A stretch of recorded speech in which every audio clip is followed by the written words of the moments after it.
Hi everyone, welcome to sleepy classes. आज हम discuss करेंगे मेंस क्रैश कोर्स में इन्वायरमेंट के 5 क्वेश्चंस। जो हम क्वेश्चंस डिस्कस करने वाले हैं वो है ये। आप क्या कर सकते हैं, आप वीडियो को पॉज कर सकते हैं, इन क्वेश्चंस को नोट डाउन कर सकते हैं। You can write their answers and then compare with the video. अब जो वीडियो रहेगा that is going to have detailed answers compared to जो आपको एग्ज़ाम में लिखना है। आप उनको डिटेल में बनाने का मकसद ये है कि once you are done with this video तो आपके उससे रिलेटेड जो टॉपिक्स हैं वो भी कवर हो जाएं। ठीक है, so that is the whole premise behind designing the crash course in a certain way कि आपको क्वेश्चन एंड आंसर्स की फॉर्म में हम प्रोवाइड करेंगे। आपको स्ट्रक्चर एक तो समझ में आना शुरू हो जाएगा कि कैसे हमें क्वेश्चंस को अटेम्प्ट करना है, एट द सेम टाइम आपको कंटेंट भी मिलना शुरू हो जाएगा। एंड आई हाईली रिकमेंड कि आप वीडियो को पॉज कीजिए, क्वेश्चंस नोट डाउन कीजिए या स्क्रीनशॉट ले लीजिए एंड राइट देम। ठीक है, चाहे आप गूगल करके लिखें, चाहे आप लेट्स से आधे घंटे में एक आंसर लिख रहे हैं, but please sit down and write, make yourself write answers. That is the most important thing as far as means is concerned, right. So शुरू करते हैं पहले क्वेश्चन के साथ। The first question is, do you believe human wildlife conflict is increasing? How can it be prevented? Discuss. अगर हम structure की बात करें इस क्वेश्चन में, पहली चीज़ में आप ये बता सकते हैं कि what is human wild life conflict. In the introduction you can mention one line about what is human wild life conflict and whether it is increasing or not. Up, it is anybody's guess that it is increasing. So you can maybe quote some examples that you remember that yes, it is increasing. जो भी आपने newspaper में पढ़ा होगा आप लिख सकते हैं. Then you can also mention some reasons for the increase just to substantiate your this part. And then finally, how can it be prevented? So you can also mention एक लाइन यहाँ पे कि देखो, ह्यूमन वाइल्ड लाइफ कॉन्फ्लिक्ट तो एक reality है और human wild life conflict is also very human centric thing. So obviously it can not be prevented, है ना। हम बहुत ह्यूमन सेंट्रिक हमारी सोच है कि ह्यूमन वाइल्ड लाइफ कॉन्फ्लिक्ट है, जबकि जो ये वाला कॉन्फ्लिक्ट है that is a very much part of the nature and the ecosystem, right. So हम ये कह सकते हैं कि इसको प्रिवेंट कम्प्लीटली प्रिवेंट नहीं किया जा सकता, हाँ, लेकिन इसको कम किया जा सकता है। और इसको इतना कम किया जा सकता है कि जो लॉस ऑफ लाइव्स है, लॉस ऑफ लाइवलीहुड्स है, loss of the lives of animals है, वो कम हो जाए। And finally you can conclude with a positive way forward. ठीक है, जब हम प्रिवेंटेड वाली बात भी करते हैं ना, तो हम दोनों चीज़ें बता सकते हैं कि क्या मेजर्स गवर्नमेंट ले रही है कि ये कम हो जाए और क्या मेजर्स उसे लेने चाहिए।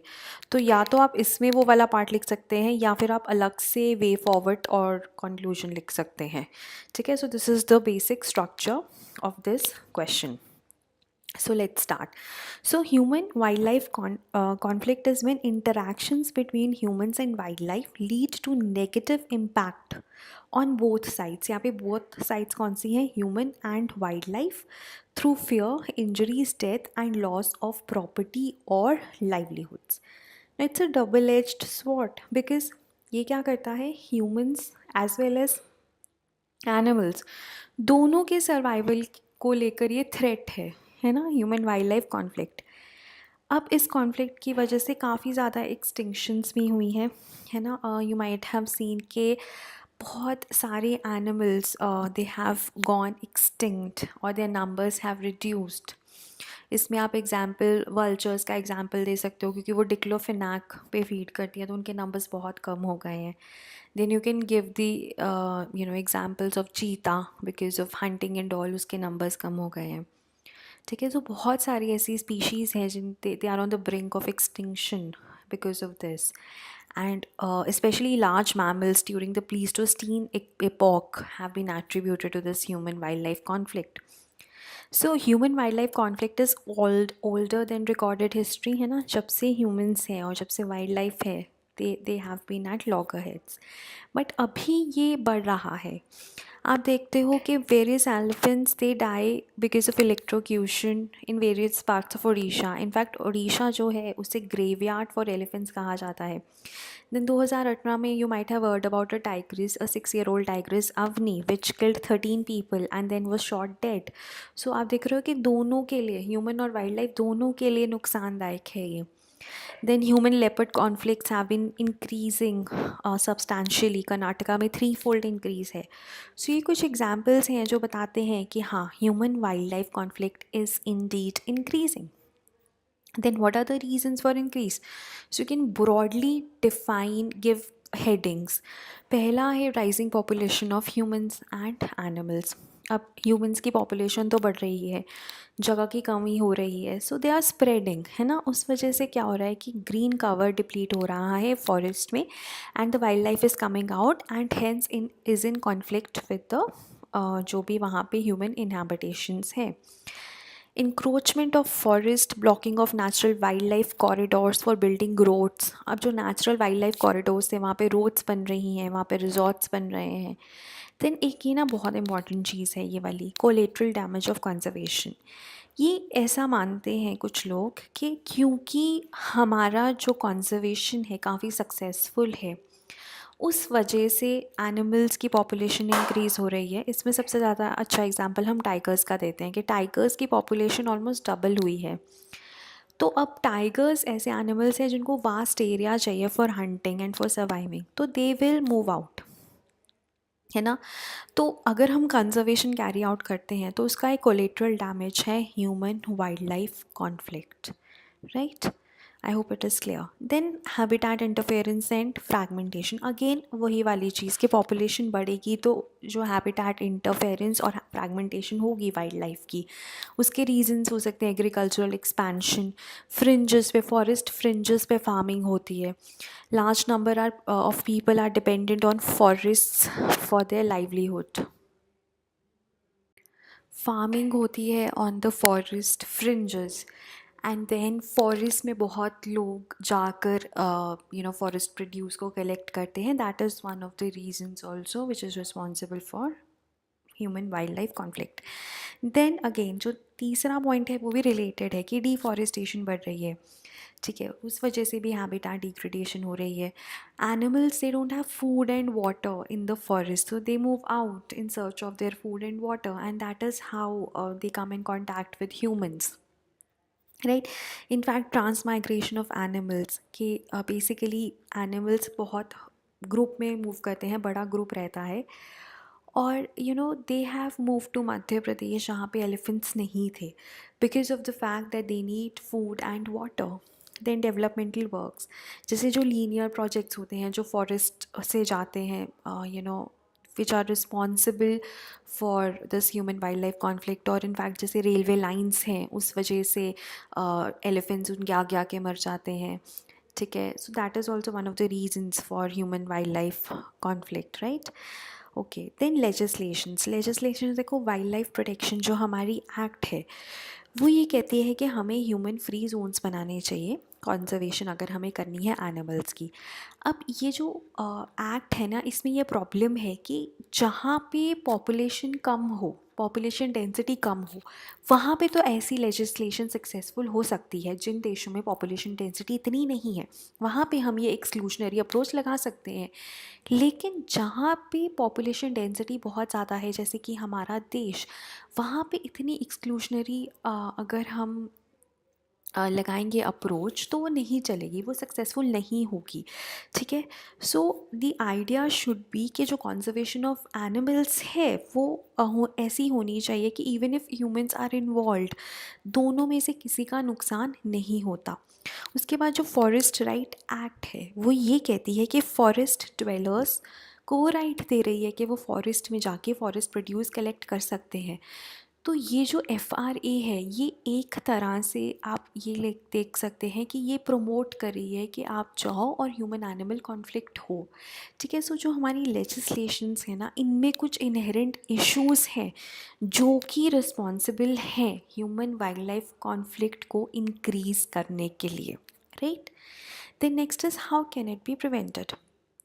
देखो, आप पॉलिसी लेवल पे कुछ मेजर्स ले सकते हो और कुछ स्पेसिफिक मेजर्स हो सकते हैं, है ना, जैसे कि फ़िज़िकल प्रिवेंशन, उसमें हम बैरियर क्रॉप्स या फेंसेस लगा सकते हैं। जब हम फेंसेस की बात करते हैं ना, तो हम नेचुरल फेंसेस, जैसे कि मोज़म्बिक में ना लोगों ने चिली फेंसेस लगा दिए। अब elephants they don't eat chillies, so वो नहीं आते फिर फील्ड्स में, जो फ्रिंजेस पे, फॉरेस्ट के फ्रिंजेस पे जो हमारे पास एग्रीकल्चर होता है ना, तो उसके आसपास दे पुट ऑन चिली के फेंसेस। ठीक है, उसके बाद innovative solutions like plan B, इसके बारे में आपने पढ़ा होगा। It is they produce this बहुत ज़्यादा लाउड साउंड्स, जो कि बीज बजिंग की साउंड्स होती हैं, ताकि एलिफेंट्स को स्केयर अवे कर सके, ताकि वो रेलवे के आगे, ट्रेन्स के आगे आके ना मरे। ठीक है, उसके बाद टेक्नोलॉजी, ट्रैकिंग डिवाइसेस लगा सकते हैं, ताकि हम थोड़ा सा डैमेज है उसको पहले ही भाप सकें कि ये ह्यूमन वाइल्ड लाइफ कॉन्फ्लिक्ट यहाँ पे हो सकता है, and we can prevent that. Then जो मेजर्स गवर्नमेंट ने लिए हैं, उनमें से एक बहुत इंपॉर्टेंट जो मेजर है वो ये है कि इन्वायरमेंट मिनिस्ट्री ने वर्मिन डिक्लेयर किया था कुछ एनिमल्स को under wild life protection act, such as wild boars, nilgai और rhesus monkey, and hence they can be culled और दे कैन बी किल्ड। ठीक है, immunocontraception has been introduced, यहाँ पे इम्यूनो कॉन्ट्रासेप्शन होना चाहिए। Then project elephant in NTCA में भी कुछ गाइडलाइंस हैं, ताकि मिटिगेट किया जा सके कॉन्फ्लिक्ट। जैसे कि मैंने बताया, प्रिवेंट नहीं कर सकते हम, मिटिगेट कर सकते हैं, हम कम कर सकते हैं। Then the centre has also provided funds under the integrated development of wild life habitat schemes. ठीक है, इसके तहत भी हम यूनियन टेरिटरीज़ और स्टेट्स को टेक्निकल और फाइनेंशियल असिस्टेंस देखे हैं, ताकि जो कॉन्जर्वेशन है वो इस तरह से हो सके कि human wild life conflict mitigate हो।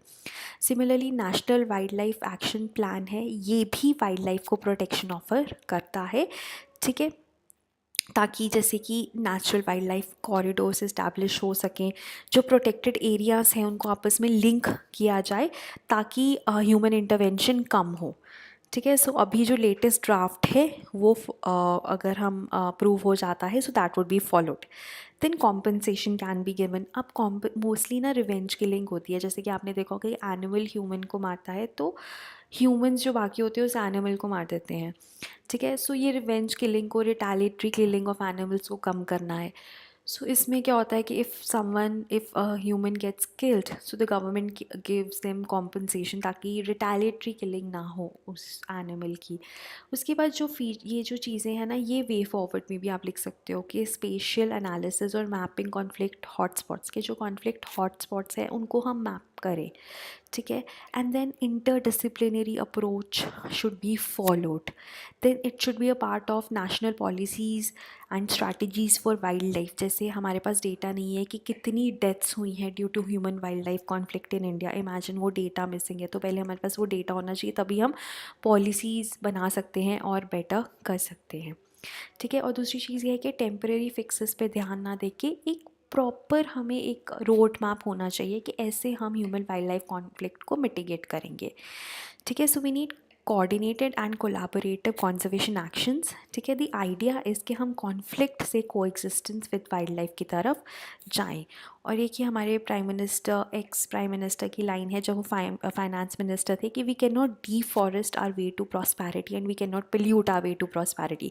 सो this line is very important. I think बहुत अच्छी तरह से उन्होंने बोला था कि हमें अगर प्रॉस्पेरिटी चाहिए, तो हम ये नहीं है कि डिफॉरेस्टेशन कैरी आउट करते हैं ना तो प्रॉस्पेरिटी आ जाएगी, उसके अपने रेपरकशंस हैं। सिमिलरली पोल्यूट कर दे और प्रॉस्पेरिटी आ जाएगी, उसके अपने रेपरकशंस हैं। So we have to take care of that, and that is only how we can prosper and exist.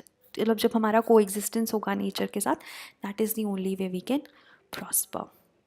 Right, so this is regarding your first question. So the next question is based on the new draft notification of EIA. So the question is, Ministry of Environment, Forest and Climate Change has published the draft Environmental Impact Assessment Notification 2020 with the intention of replacing the existing EIA notification. Critically analyze the significance of the new draft notification. So इसका ideally हमारे पास structure रहेगा, आप introduction दोगे, right, then you will give the significance, ठीक है, then you will give the issues and then you will write way forward and conclude, है ना. Majorly ये हमारे पास रहेगा. अब सिंस EI एक सेपरेट टॉपिक है, अगर आप मेंस में GS3 का सिलेबस देखते हो तो मुझे लगता है ये काफ़ी ज़्यादा इम्पॉर्टेंट है, और क्योंकि इसका ड्राफ्ट नोटिफिकेशन इस बार आया है तो ये और भी ज़्यादा इम्पॉर्टेंट हो जाता है. सो इसलिए इस क्वेश्चन में मैंने almost everything about the draft notification I have covered. So be patient. This question is, very important for this year's mains and is going to take care of most of the part related to the draft notification of AIA. Right? So let's just start. Broader हमारा जो structure रहेगा वो यही रहेगा. Okay. So introduction में I have mentioned that the concept of EIA उसके जो roots हैं वो USA में है. 1970s में USA ने इन्वायरमेंटल लॉज जो पास किए थे उसमें साइंटिफिक असेसमेंट और पब्लिक पार्टिसिपेशन भी थी while taking important environmental decisions, and that is how the concept of EIA was evolved.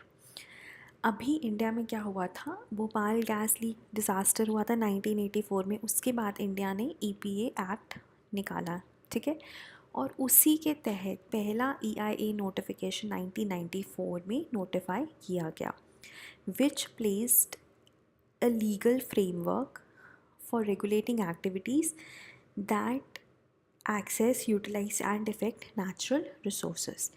Then these EIA norms were amended in 2006 and now government has come up with this draft notification amending this. ठीक है, अब अगर हम EIA की बात करें, so it is a scientific estimate of the likely impacts of any project on the environment, और ये लोगों के व्यूज़ को भी लेता है into consideration for granting final approval. तो एक तरह से आप इसको एक डिसीजन मेकिंग टूल की तरह देख सकते हो जो कि बताता है कि प्रोजेक्ट शुड बी अप्रूव्ड और नॉट. अब ये जो नया ड्राफ्ट नोटिफिकेशन है इसमें क्या चेंजेस हैं उनको डिटेल में हम डिस्कस करते हैं. पहला है post facto approval.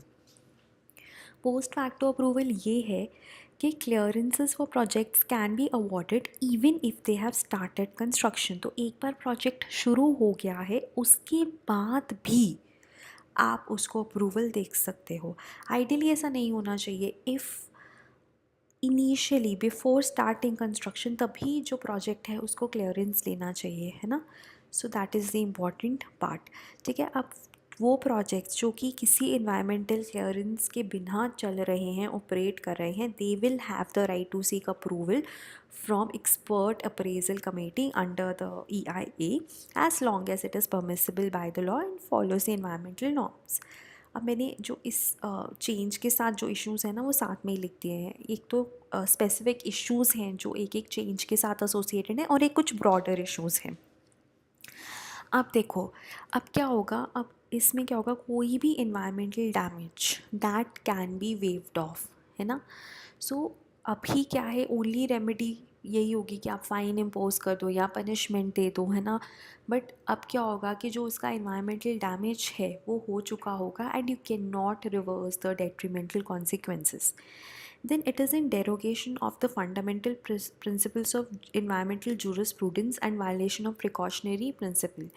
Precautionary principle क्या कहता है कि आप अगर कोई भी प्रोजेक्ट कैरी आउट कर रहे हो या कोई भी साइंटिफिक इनोवेशन कैरी आउट कर रहे हो, when you don't know the effects, there could be certain detrimental effects, you do not go ahead with it, right. तो प्रिकॉशनरी प्रिंसिपल ये कहता है कि अगर डिलीटीरियस इफेक्ट हो सकते हैं उस प्रोजेक्ट के तो आप उसे स्टार्ट नहीं करोगे. लेकिन अभी क्या है, you can easily start it and you know that, क्योंकि आपको पता है स्टार्ट होने के बाद भी अप्रूवल मिलते हैं तो आप पोस्ट फैक्टो अप्रूवल के लिए अप्लाई कर दोगे. लेकिन अब क्या होगा, अगर तो देखो अगर तो सारा कुछ सही है तो आपको आगे अप्रूवल मिल जाएगा. अगर आपको पता है कि इन्वायरमेंट को नेगेटिवली इम्पैक्ट करेगा आपका प्रोजेक्ट तो हो सकता है आपको अप्रूवल ना मिले, लेकिन उतने टाइम में जो उसने डैमेज कॉज किया होगा वो हम रिवर्स नहीं कर पाएंगे, ठीक है. It also removes the practice of post facto approvals, also removes the relevance of public hearings meant to address the concerns of relevant stakeholders. तो इससे क्या होगा, जो प्रोसीजर है वो एक फॉर्मेलिटी रह जाएगी and it will lead to gross negligence by industries. Easy way out. अब देखो इसमें एक प्रोविज़न है जो कहता है कि जो प्रोजेक्ट्स वायलेशन में है इन्वायरमेंट एक्ट के, उनको अप्रूवल मिल सकता है, they can apply for clearance. उनको क्या रेमेडिएशन, ठीक है, और रिसोर्स ऑगमेंटेशन के बारे में प्लान्स देने होंगे कि कैसे हम जो रेमेडियल एक्शंस ले सकते हैं कि कोई भी डैमेज अगर कॉज होगा उसकी कैसे रेमीडिएशन कॉज कर सकते हैं, और कैसे हम रिसोर्स ऑगमेंटेशन कर सकते हैं 1.5 to 2 times the ecological damage assessed and economic benefit derive due to violation. ठीक है, सो जो इकोलॉजिकल डैमेज कॉज करेंगे वे और जो इकोनॉमिक बेनिफिट मिलेगा उसके 1.5 to 2 times अगर वो प्रोवाइड करेंगे रेमीडिएशन और resource augmentation, so they can get away with it. Then public consultation process, initially 30 दिन दिए जाते थे फॉर पब्लिक हियरिंग के लिए जो नोटिस पीरियड होता था, अभी that has been reduce to 20 days। उसके बाद पब्लिक कंसल्टेशन के लिए जो प्रोजेक्ट्स है कुछ उसमें से एक्सक्लूड भी कर दिए गए हैं। जो लिस्ट थी of the projects for public consultations, उसमें से बहुत सारे प्रोजेक्ट्स डिलीट कर दिए गए हैं, एग्जेम्प्ट कर दिए गए हैं कि they will not require public consultation अब। ठीक है, जैसे कि linear projects such as roads and pipelines in border areas will not require any public hearing. ठीक है, सो ये क्या करेगा, obviously you can not you know अगर वो जो हमारे पास प्रोजेक्ट्स हैं वो अवेलेबल ही नहीं है, they are not available for public consultation, so obviously that is a big negative if under this EIA notification, right. Then compliance report issue, जो प्रोजेक्ट प्रोपोनेंट्स हैं जो प्रोजेक्ट कर रहे हैं उनको सिर्फ एक एनुअल रिपोर्ट देनी है on compliance with conditions compare to the existing 2। अभी 2 रिपोर्ट्स देनी होती हैं लेकिन under the new draft notification एक ही देनी होगी। Then bypassing the EIA process, अगर आपको प्रोजेक्ट को मॉडर्नाइज या एक्सपैंड करना है तो इसमें जो नॉर्म्स है दे आर क्वाइट लिबरल। ठीक है, with only those involving more than 25% increase requiring EIA and over 50% attracting public consultation। मतलब कि अगर आपको एक्सपैंड करना है अपने एग्जिस्टिंग प्रोजेक्ट को तो 25% से अगर आपको ज़्यादा करना है तभी आपको you have to go through the EIA process again. ठीक है, और अगर 50% से ज़्यादा करना है तो पब्लिक कंसल्टेशन करनी होगी। तो लोग क्या करेंगे, 24% पे ही रुक जाएंगे so that they don't have to go through the AI process. ठीक है, उसके बाद नॉमेनक्लेचर ऑफ टर्म्स। अब देखो, जो प्रोजेक्ट्स जिनमें national defence or security involve है उनको हम स्ट्रेटेजिक मानते हैं। ठीक है, अभी and they are excluded from this EIA process. अभी क्या है, government gets to decide on the strategic tag for other projects and no information will be placed in the public domain। obviously they government जो project उनको लगता है कि ये public consultation में जाएंगे तो स्टॉल हो जाएंगे और फॉर श्योर उसके इन्वायरमेंटल डिलीटीरियस इफ़ेक्ट्स हैं, तो गवर्नमेंट उनको स्ट्रेटेजिक टैग दे सकती है ना। और the government does not have to explain why क्यों वो स्ट्रेटेजिक टैग दे रही है, और उसके बारे में कोई भी information would not be available in the public domain. Then exclusions, it also excludes reporting by the public of violations and non-compliance। सिर्फ government will take cognizance of the reports from the violator promoter। ठीक है, government authority, appraisal committee और regulatory authority, तो जो ये violations और non compliance हैं वो भी पब्लिक डोमेन में नहीं आएगी। ठीक है, so they seem to favour the interest of the project proponent by whittling down public consultations. ठीक है, so that is what is the problem कि पब्लिक डोमेन में वो नहीं आएंगी। Ensuring ease of doing business, while speedy approvals may result in securing investments, ठीक है, they can be diverted towards the wrong projects and in turn the wrong sectors, right। Then non-compliance of prior environment clearance or prior environment permission, the current draft has diluted the penal provisions of non-compliance। कि अगर आप non compliance करते हो, जिस जो भी project proponent है अगर वो नॉन कंप्लाइंस करता है तो जो पेनल्टीज़ है उसको डाइल्यूट कर दिया गया है। ठीक है, जो रेगुलेटरी अथॉरिटी की पहले बार होती थी कि वो जो क्लियरेंस है उसको विड्रॉ कर सकता था, इन्वायरमेंटल क्लियरेंस जो इसे दिया है वो विड्रॉ कर सकता था या प्यूनिटिव एक्शन ले सकता था। अब जो रेगुलेटरी अथॉरिटी है उसकी जो पावर है उसको कम कर दिया गया है, जो पेनल्टीज़ हैं वो बहुत ज़्यादा डाइल्यूट कर दी गई हैं। तो अगर आप नहीं कंप्लाई करते हो जो भी कंडीशंस ले डाउन की गई हैं जिसके बाद आपको इन्वायरमेंटल क्लियरेंस मिला है, तो अब आपका इन्वायरमेंटल क्लियरेंस विड्रॉ नहीं होगा। सो ऑब्वियसली जो प्रोजेक्ट प्रोपोनेंट है वो कुछ भी करेगा, है ना। So this has reduce the provision of polluter and पे मॉडल, ठीक है। सो ऑब्वियसली नेगेटिव कॉन्सिक्वेंसेस होंगे इकोलॉजी के लिए, ठीक है। सो मेजरली हमारे पास यही पॉइंट्स है। फिर उसके बाद ईआई ड्राफ्ट नोटिफिकेशन के कुछ ऐसा माना जा रहा है कि it has been compared with global norms, के जो ग्लोबल नॉर्म्स है उसके पैरेलल हमने ला के रख दिए, but there are certain issues जो हमने ऊपर मेंशन किए हैं, वो वाले इश्यूज़ है, ठीक है। So this is regarding the major points of the draft EI notifications and the issues associated with it, जो स्पेसिफिक पॉइंट्स के साथ इश्यूज़ थे। अब जो ब्रॉडर इश्यूज़ हैं उनको भी एक बार देख लेते हैं कि पॉलिटिकल और स्ट्रॉन्ग ब्यूरोक्रेटिक स्ट्रॉन्ग होल्ड था जो ईआई प्रोसेस के ऊपर पूरा, ठीक है। It is completely under the political and bureaucratic strong hold. उसके बारे में 2020 ड्राफ्ट नोटिफिकेशन कोई बात नहीं करती, कोई चेंजेस नहीं करती। क्लाइमेट चेंज पे फोकस करने की बजाय जो ईआई नोटिफिकेशन है उसने कोई स्पेसिफिक रेफरेंस नहीं दिया है ऑफ क्लाइमेट change, ठीक है, of climate resilience impact or vulnerability from the scope of EIA study, which actually contradicts the provisions of the United Nations Framework Conference on Climate Change and Paris Agreement. Then scientist और experts का जो role है वो कम कर दिया गया है in the clearance process। अब देखो इन्वायरमेंटल क्लियरेंसेस को डिजिटल कर दिया गया है, तो वो ड्यू डिलिजेंस जो प्रोसेस है, जो प्रॉपर प्रोसेस है, उसको कॉम्प्रोमाइज़ कर सकती हैं, ठीक है। अब जिनमें इन्वायरमेंटल क्लियरेंस नहीं चाहिए, जिन प्रोजेक्ट्स में, उनमें वाइल्ड लाइफ क्लियरेंस भी नहीं रिक्वायर्ड, ठीक है। देन ये जो ड्राफ्ट है वो वैलिडिटी ऑफ इन्वायरमेंटल क्लियरेंस को इंक्रीज़ करता है in certain sectors like mining and river valley projects, जबकि they can be detrimental in the long run. So validity shouldn't have been increased. Then it also gives NHAI the power to expand the linear infrastructure. तो कुछ positive take अवेज़ भी होंगे। Positive take अवेज़ क्या है कि online system है तो transparent बनाने की कोशिश है, प्रोसेस को ज़्यादा तेज़ करने की कोशिश है। देन एनवायरनमेंट क्लियरेंस का जो प्रोसेस है उसको स्टैंडर्डाइज करने की कोशिश है by reducing overall time, monetary mechanism को स्ट्रेंथन करना, ठीक है। देन जितनी भी अथॉरिटीज़ हैं उनके बीच में इंटर कोऑर्डिनेशन बढ़ाना ताकि कोऑर्डिनेशन बढ़े, roles and responsibility clearly demarcated हो। देन रिपोर्ट स्ट्रक्चर है वो स्टैंडर्डाइज किया गया है, एनजीटी को आप अपील कर सकते हो फॉर प्रायर ईसी। देन जो प्रोपोनेंट है वो बैंक गारंटी सबमिट करेगा which is valid for 5 years, ठीक है, for remediation plan. In case remediation plan करना पड़ता है या रिसोर्स ऑगमेंटेशन करना पड़ता है तो उसका प्लान प्लस बैंक गारंटी 5 साल के लिए जो वैलिड होगी that has to be submitted.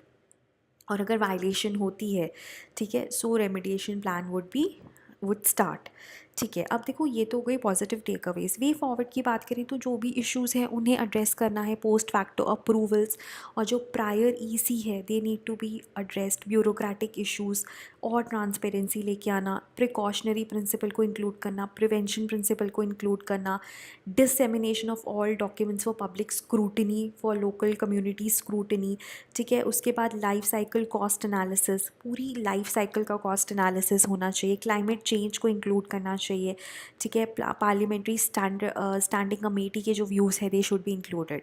So obviously this draft has certain good points but there is also a need, a dire need for this whole process to be strengthened because we have only one earth and हमें अपने environment को खुद ही protect करना है। तो आप ऐसे बोल सकते हो that it is a right step, a step in the right direction but a lot needs to be done, ठीक है। So this is regarding your second question. So continuing with the next part, जो हमारा question है वो है a sharp binary exist between human rights and wildlife rights, do you agree. तो जो हमारा पहला पार्ट है वो इस पार्ट से डील करेगा। Then you have to critically examine the above statement in the context of implementation of Scheduled Tribes and other traditional forest dwellers, recognition of Forest Rights Act 2006, जिसको हम simply FRA 2006 के नाम से भी जानते हैं। सो पहले आप इंट्रोडक्शन में इस पार्ट के साथ डील करेंगे, then you will tell about the implementation of the scheduled tribes and other forest dwellers, recognition of forest right act.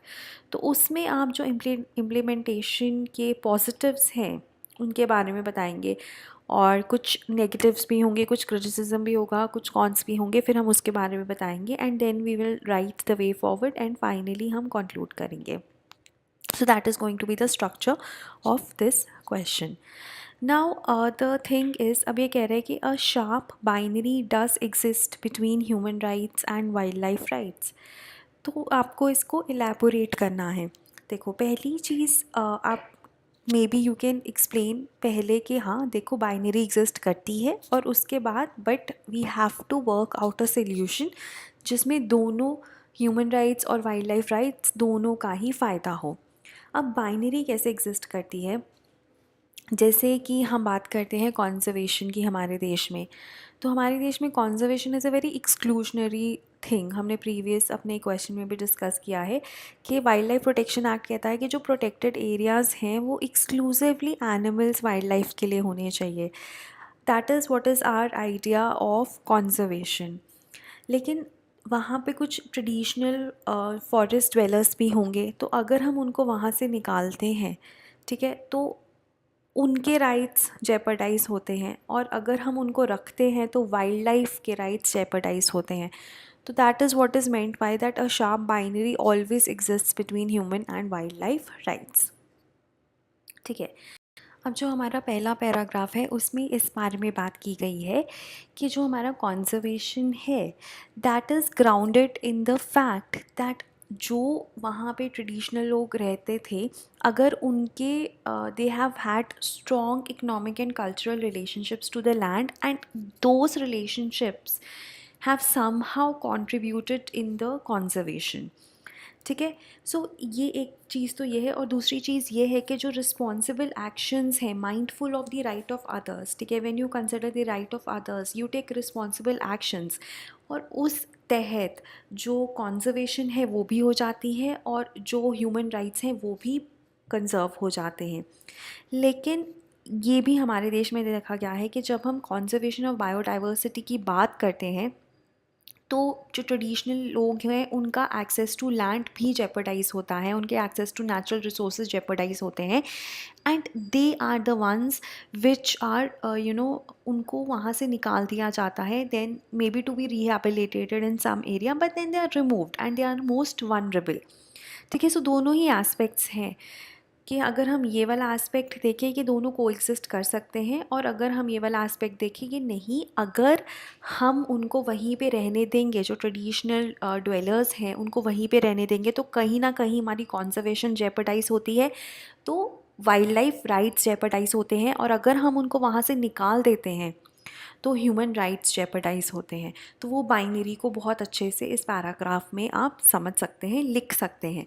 So the idea is कि हमें जो भी ऑर्गेनाइजेशंस, इंस्टीट्यूशंस या स्टेट जो इन्वॉल्व है कॉन्जर्वेशन में, उसकी एक रिस्पॉन्सिबिलिटी है कि उसको कॉन्जर्वेशन भी करना है, एट द सेम टाइम उसको लाइवलीहुड और राइट्स को भी प्रिजर्व करना है.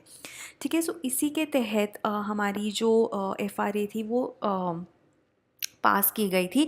लेकिन FRA की भी इम्प्लीमेंटेशन में कुछ कुछ प्रॉब्लम्स हैं. सो पहले हम पॉजिटिव एस्पेक्ट्स देख लेते हैं, then we will move to the criticism.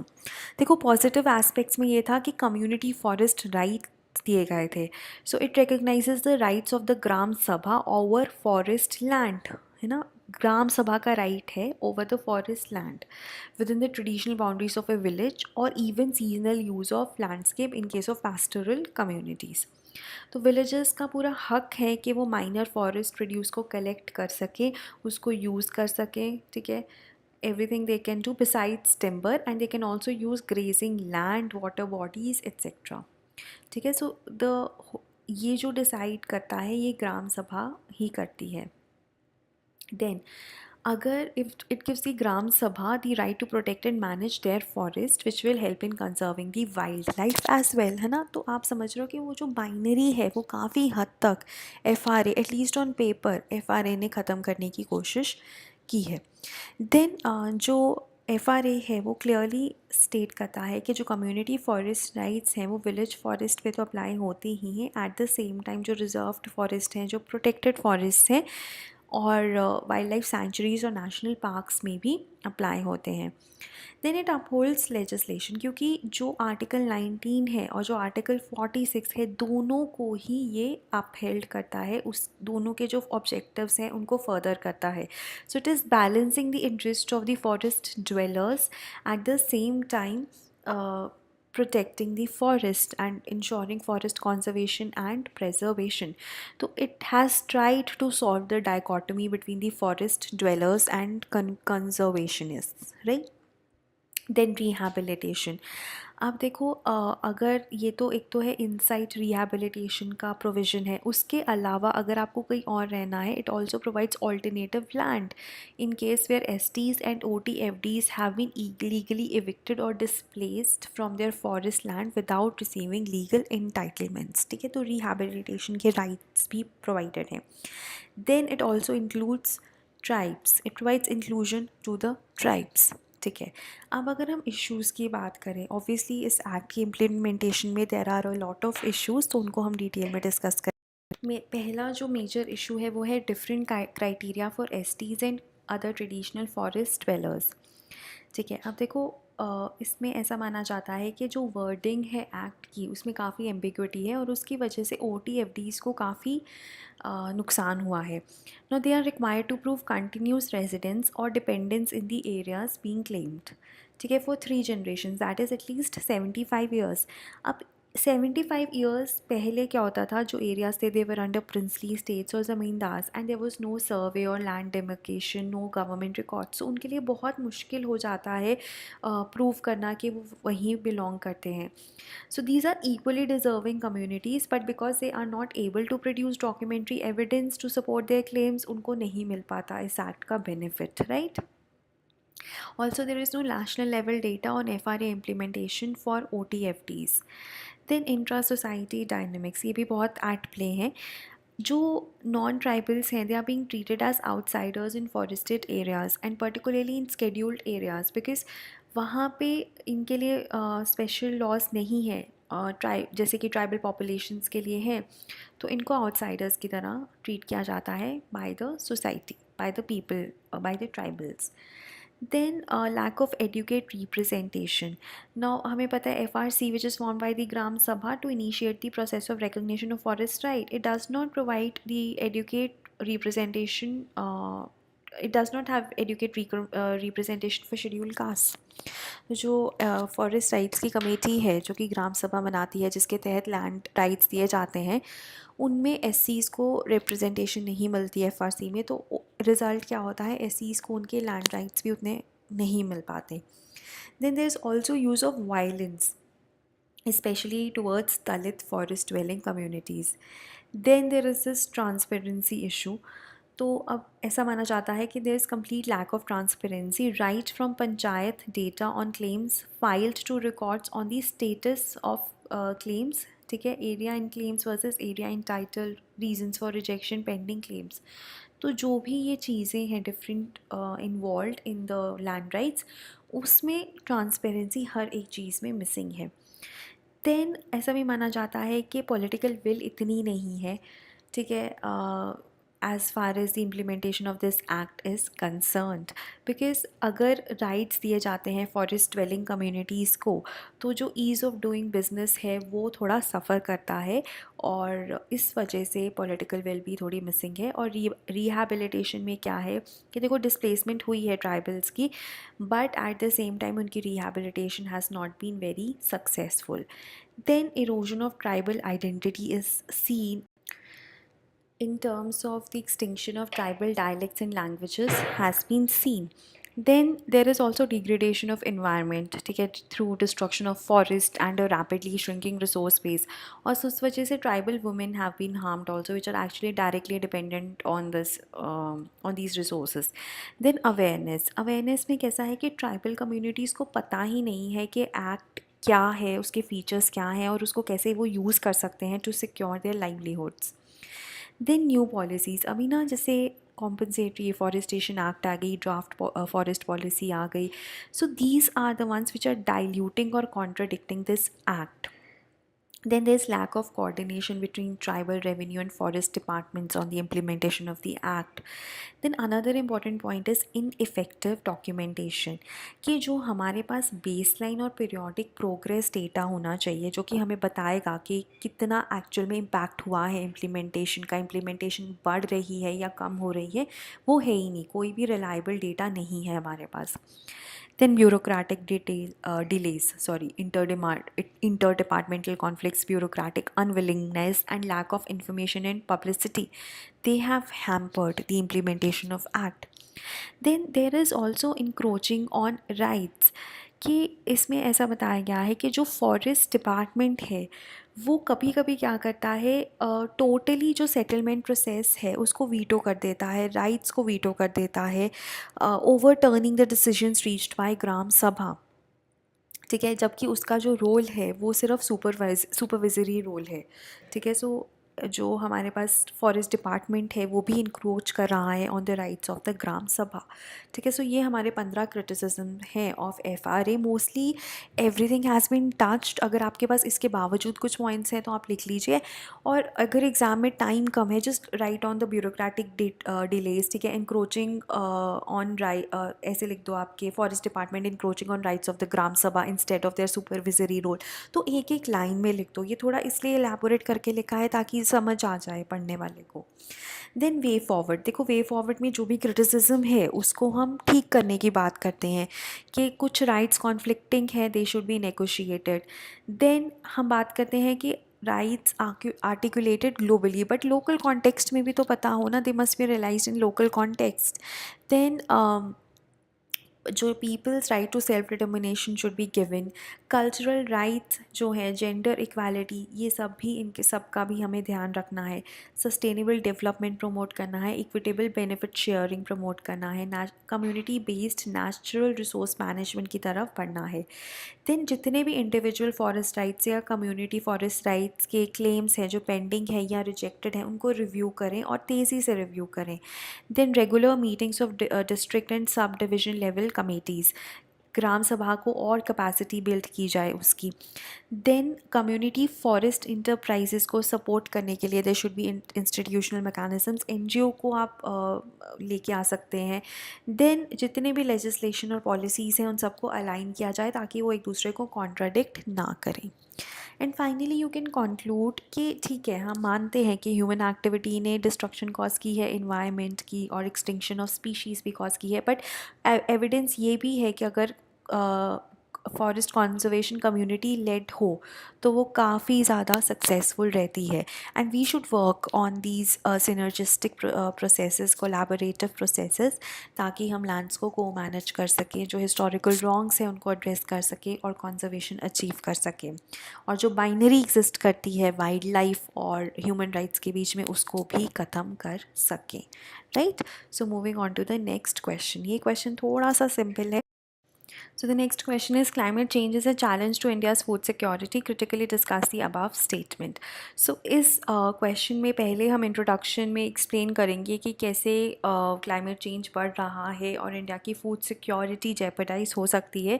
Then we will elaborate in detail कि कैसे climate change is a challenge to India's food security. ठीक है, सो क्या इम्पैक्ट रहेगा क्लाइमेट चेंज का ऑन फूड सिक्योरिटी, उसको पूरा एक्सप्लेन करेंगे. And then we will provide a way forward and finally conclude. Right, okay. So इसमें काफ़ी फैक्ट्स हैं इन दी इंट्रोडक्शन. सो जैसे कि पहले आप फूड सिक्योरिटी के बारे में बता देते हो. It exist when all people at all times have physical, social and economic access to sufficient, safe and nutritious food which meets their dietary needs and food preferences for an active and healthy life.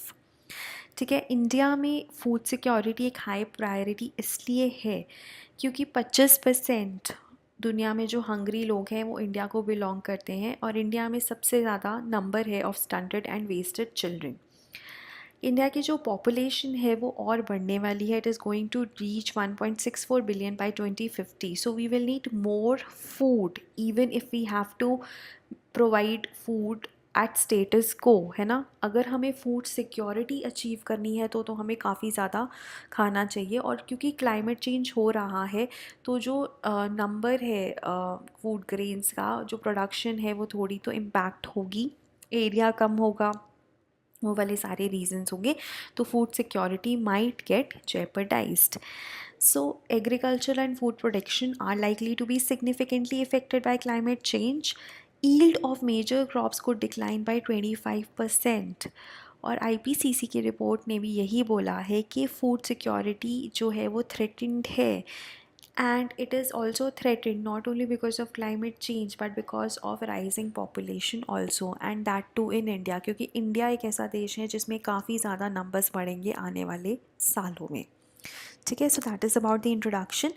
Then next is impact of climate change on food security. 3 dimensions के through हम देख सकते हैं। पहला है availability, दूसरा है accessibility, तीसरा है absorption, and then you will say we have achieved food security. Food production की अगर हम बात करें तो क्लाइमेट चेंज कैसे इम्पैक्ट करेगा फूड प्रोडक्शन को। ड्रॉट्स बढ़ जाएंगे north western part of the country में, और southern part of the country में वेटनेस होगी, साइक्लोन्स होंगे, स्टॉर्म सर्जेस होंगे।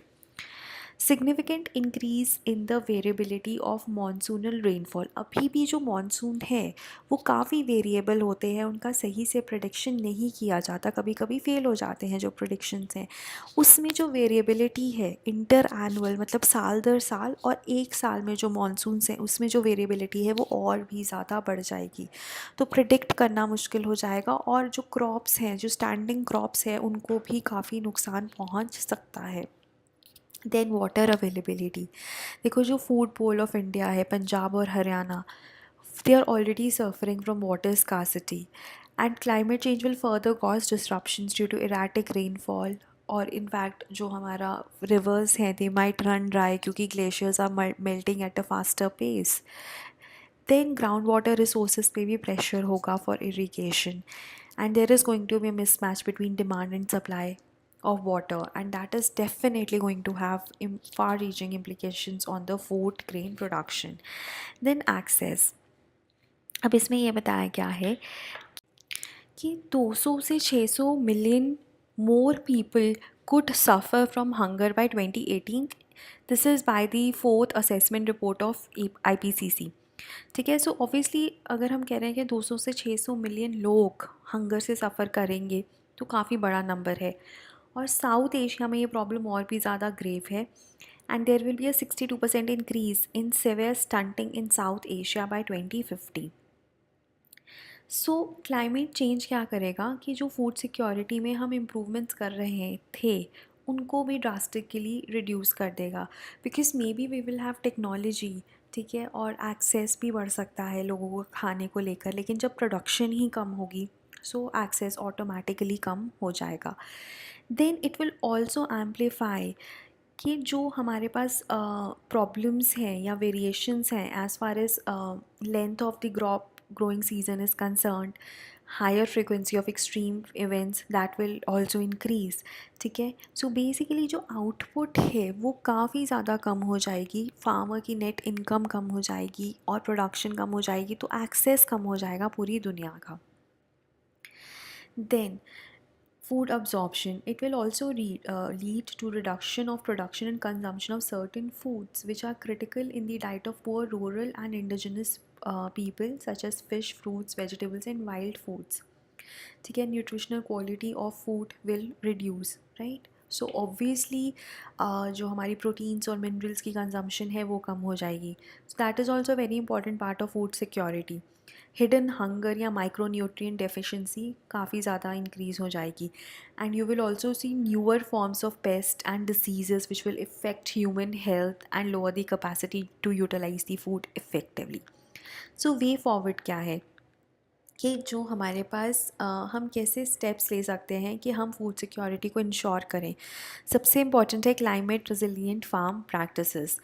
इंडिया में we also have something known as NICRA, which is actually this national innovations on climate resilient agriculture which is working on that.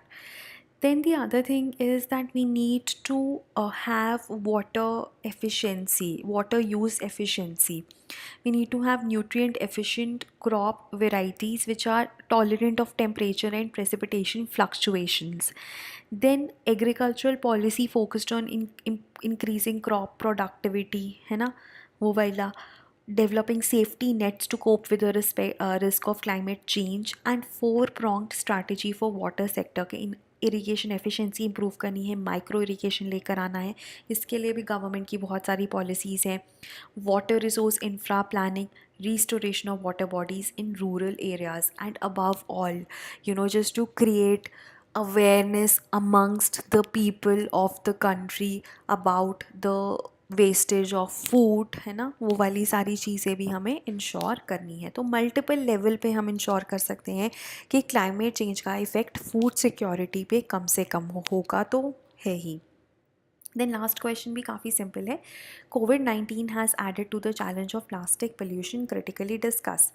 अब इसमें भी initially आप plastic pollution के बारे में बता सकते हैं, कोविड-19 के बारे में बता सकते हैं, and then you can actually elaborate कि कैसे उसने इंश्योर किया है कि जो प्लास्टिक पोल्यूशन का मेनेंस है वो और बढ़ जाए, वो आउट ऑफ कंट्रोल हो जाए, and finally the way forward, right. Plastic pollution is the accumulation of plastic waste in the environment, and it negatively affects all the living beings and their habitat. और जो plastic का main issue है ना कि इसका life span बहुत ज़्यादा है और कभी भी ये फुली डिग्रेड नहीं होता. It only shrinks into smaller pieces called microplastics, जो कि और ज़्यादा प्रॉब्लमैटिक है, specially to marine ecosystems. Now, plastics have become a severe transboundary threat. ठीक है, with studies predicting twofold increase in the number of plastic debris by 2030, और ये सब कुछ प्री कोरोना टाइम्स है. So this predictions are likely to be aggravated by the excessive use and consumption of single-use plastics, especially the PPEs and masks and gloves during the COVID-19 pandemic. ठीक है. सो अभी क्या था, Covid के दौरान थोड़ा सा कम हुआ था ग्रीन हाउस गैस एमिशंस में, बट इंक्रीज़ हुआ है प्लास्टिक पोल्यूशन में, right. Know what is the impact. देखो इम्पैक्ट में ना पहले आप कोविड-19 के बारे में बता सकते हो कि because it is highly contagious और वैक्सीन नहीं है, तो बहुत ज़्यादा प्रिकॉशंस ली जा रही हैं, और प्रिकॉशंस ली जा रही हैं in the form of PPEs, mask and gloves, and they are almost made up of plastic. So single use plastic has increased. और WHO के एस्टिमेट के according world needs 89 million plastic medical mask, 76 million plastic examination mask and 1.6 million plastic protective goggles. So that's a lot of number. तो जो हम target में थे, जैसे India ने टारगेट बनाया था कि 2022 तक हम सिंगल यूज़ प्लास्टिक को एलिमिनेट कर देंगे, वो सारे targets have gone haywire. Okay, so अगर हम बात करें, like I said, plastic is the bedrock of medical equipment, ठीक है. सो इसका जो यूज़ है बढ़ गया, right. Then plummeting oil prices की वजह से भी वैल्यू ऑफ प्लास्टिक्स कम हो गए, तो इंक्रीज़ बढ़ गया, ठीक है. उसके बाद प्रोडक्शन इंक्रीज़ हो गई, है ना, इस because of the corona pandemic. और दूसरी चीज़ है कि सब कुछ रेस्टोरेंट्स और शॉप्स क्लोज थी, तो पीपल जो फूड वगैरह ऑर्डर करते थे वो डिस्पोजेबल में था, ठीक है. डिस्पोजेबल यूज़ अगेन बढ़ गया, लेकिन रिसाइकलिंग कम हो गई. देन बायोमेडिकल वेस्ट जो है इसकी भी अनसाइंटिफिक डिस्पोजल हो रहा है, बिकॉज बहुत ही कम हेल्थ केयर फैसिलिटीज़ हैं which come under biomedical waste management rules 2016 और विच फॉलो दीज रूल्स, ठीक है. उसके बाद there are no reports which claim कि single use plastic is safer, ठीक है.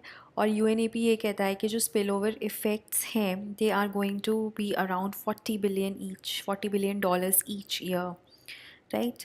So what is the way forward? The way forward is that we should focus on recycling, ठीक है. We need to improve the segregation of waste at source, improve the collection, transportation of the segregated waste, ठीक है, and work on substituting plastic with alternatives in the long run, ठीक है. उसके बाद waste मतलब recycling और disposal, ये वाले फैक्टर्स ज़्यादा इम्पॉर्टेंट हैं as far as this time is concern of कोविड-19, बिकॉज आप एकदम से तो ऑल्टरनेटिव्स नहीं लेकर आ सकते, है ना. सो this is regarding 5 questions. Again I would say ये मॉडल आंसर्स हैं, दे आर जस्ट इंडिकेटिव कि आपका आंसर ऐसा होना चाहिए. You can obviously add more points, more better points if you want, and write your own answers. ठीक है, thank you.